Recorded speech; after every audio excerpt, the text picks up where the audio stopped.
Hey guys, welcome to resource point. आज हम लोग यहाँ पे डिस्कस करेंगे आर्टिकल 14 जो कि हमारे कॉन्स्टिट्यूशन ऑफ इंडिया से है। तो स्टार्ट करते हैं, जिसमें हम लोग इक्वालिटी की बात करेंगे। तो सबसे पहले राइट टू इक्वालिटी है। तो राइट टू इक्वालिटी के तहत आपको 4 आर्टिकल देखने को मिलेंगे। Article 14, article 15, article 16, article 17 and article 18। तो टोटल 5 हो गए। आर्टिकल 14 में आपको इक्वालिटी बिफोर लॉ देखने को मिलेगा, यानी कि कानून के सामने सब बराबर है। आर्टिकल 15 में है कि कोई भी तरीके का डिस्क्रिमिनेशन नहीं हो। Discrimination on the basis of religion, आप किसी भी धर्म से आए आपसे भेदभाव नहीं किया जाएगा। किसी भी रेस के हो, गोरे काले डजेंट मैटर, किसी भी कास्ट के हो, किसी भी सेक्स हो, मेल फीमेल, और कहीं पे भी आपका प्लेस ऑफ बर्थ है, इन सब के बेसिस में हमारे देश में प्रोहिबिशन है कि डिस्क्रिमिनेशन नहीं की जाएगी। यही अगर आर्टिकल 16 की बात करें तो सेम बात की गई है, लेकिन एम्प्लॉयमेंट की अपॉर्चुनिटी के लिए हर कोई यहाँ पे इक्वल है। किसी के साथ डिस्क्रिमिनेशन नहीं किया जाएगा on the basis of religion, race, caste, sex, place of birth. Article 17 की बात करें तो it talks about abolition of untouchability. ठीक है। आर्टिकल 18 की बात करें तो एबॉलिशन ऑफ टाइटल्स। तो एक एक करके हम लोग यहाँ पे डिटेल पढ़ने वाले हैं, but today we will talk about only article 14। Article 14 की बात करते हैं, जिसमें राइट टू इक्वालिटी है। और इस राइट टू इक्वालिटी में आपको यहाँ पे 2 फेज देखने को मिलेंगे, यानी कि फर्स्ट में कहा जाता है कि equality before law and second है equal protection of law. Equality before law कहने का क्या मतलब है? सबसे पहले ये जो कॉन्सेप्ट आपका निकल कर आया, इंग्लैंड से निकल कर आया, इसे एक नेगेटिव कॉन्सेप्ट भी कहते हैं। जस्ट बिकॉज क्योंकि आपको पता है कि हमारे देश में हर कोई कानून के सामने बराबर नहीं है। देयर आर सम एक्सेप्शंस में कौन कौन आते हैं?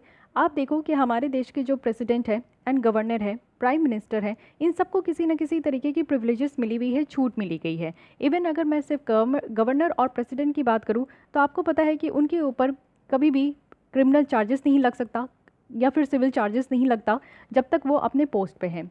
साथ ही साथ उनको किसी भी तरीके का एक डिस्क्रिशनरी पावर दिया गया है कि वो अपने हिसाब से उनको जो ठीक लगे वो कर सकते हैं। प्रेसिडेंट पूरे देश के लिए है और गवर्नर किसी राज्य के लिए है। तो इसलिए आप देखो कि इक्वालिटी बिफोर लॉ हर किसी के लिए नहीं है, देयर आर सम एक्सेप्शंस। तो इसलिए इसको नेगेटिव कॉन्सेप्ट कहा जाता है।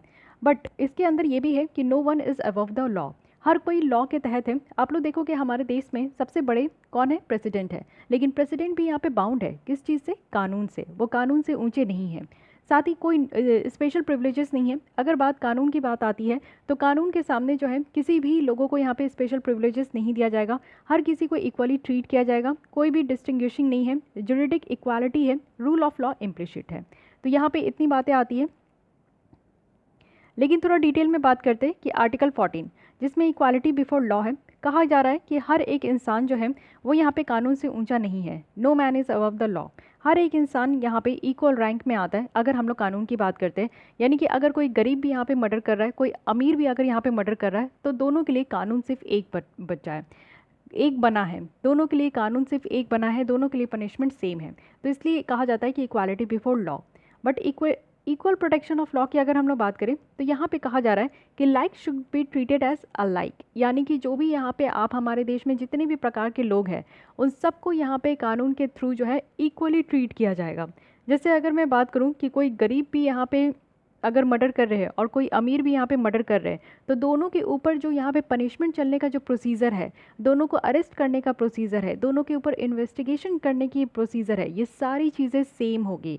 यानी कि वो अलाइक तो है ही, लेकिन फिर भी आप देखो कि उनको जो ट्रीट किया जाएगा वो कानून के द्वारा सेम ट्रीट किया जाएगा। दोनों को जेल में रखा जाएगा, दोनों को पनिशमेंट जो है सेम मिलेगी। तो ये चीज़ें हमें कहाँ से मिलती है? तो ये आर्टिकल 14 के तहत कहा जाता है।